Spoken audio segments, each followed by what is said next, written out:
All right, peace. Shalom, shalom. First and foremost, give honor and praise to the God of Abraham, Yitzhak, and Yaakov. Giving double honors to 7130 South Chicago that taught me this truth. Giving double honors to all the brothers and sisters that the Creator has awoken in these last days. With that being said, peace and shalom. All right, brothers and sisters, I want to talk about this character.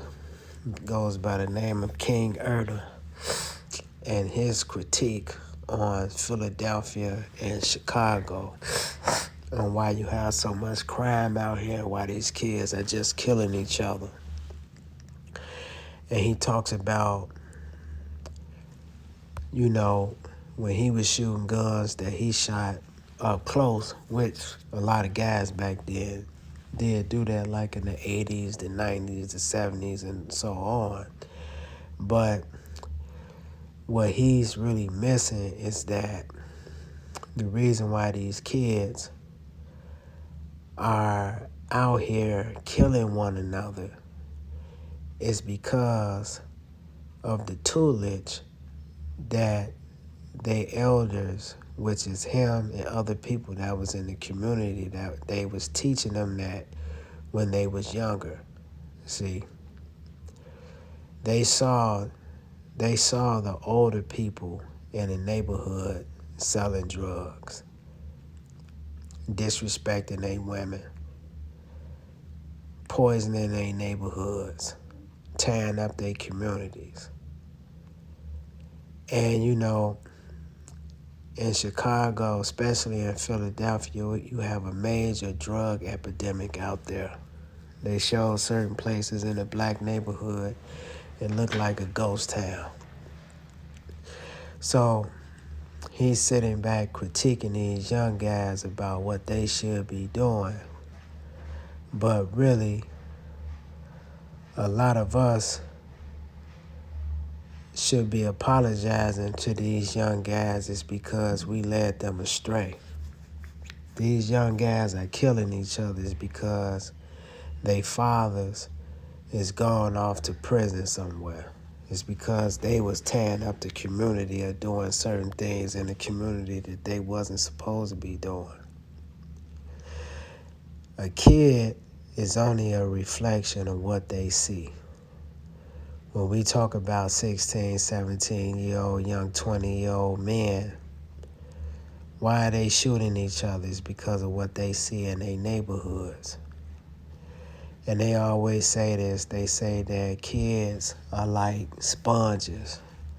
They just soak up everything. They never saw really black men and black women controlling their neighborhoods from a righteous standpoint of view. They have always saw us controlling the neighborhoods from a negative standpoint of view, holding our neighborhoods under siege, right? While we push drugs and do a lot of things that's disrespectful to the community.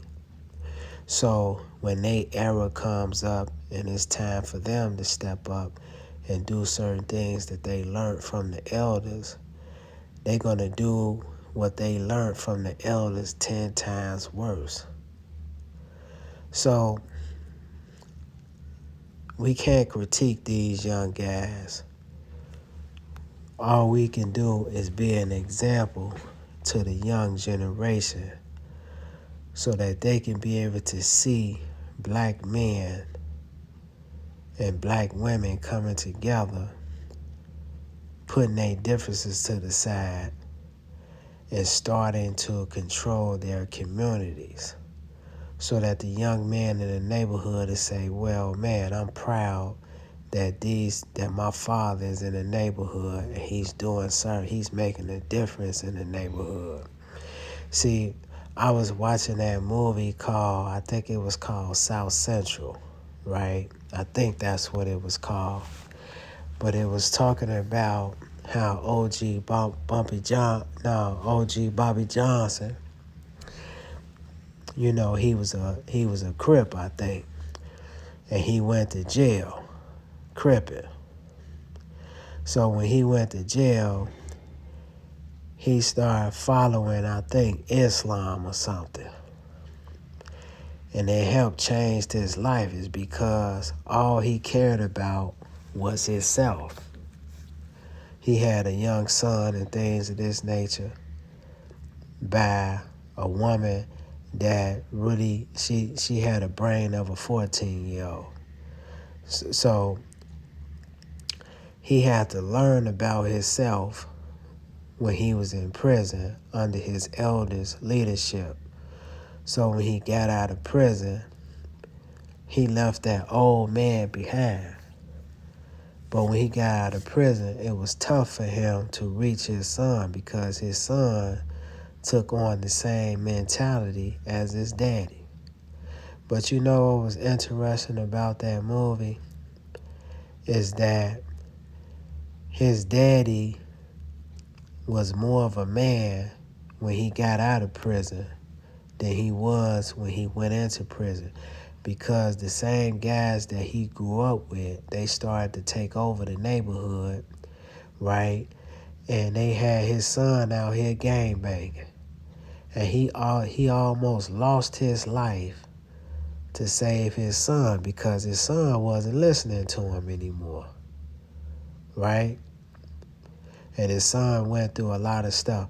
And see, he was going to lose his life with the old gang leaders that he grew up with just to save his son from the street. You never heard him say, well, you little MFer, you gonna be killed out here because see you ain't doing nothing but killing your community. He understood that the reason why his son was like that is because he wasn't in his life. But see, this guy King Erner, he doesn't understand that it's because see, he tried to say that he cares about the youth, but he doesn't. Because he still got that same gang or that mafia type of mentality, snatching people honor and all this type of stuff.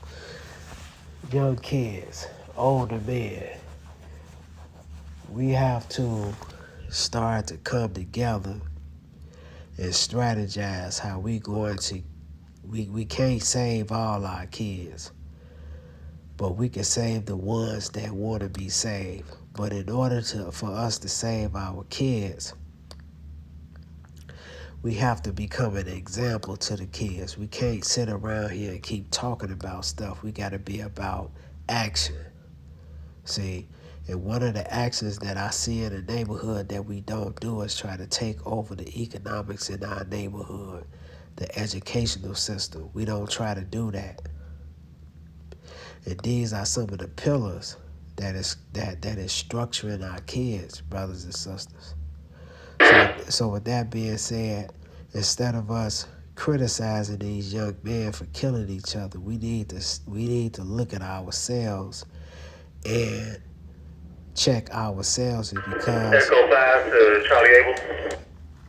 because we the reason why these kids are out here like this. Shalom.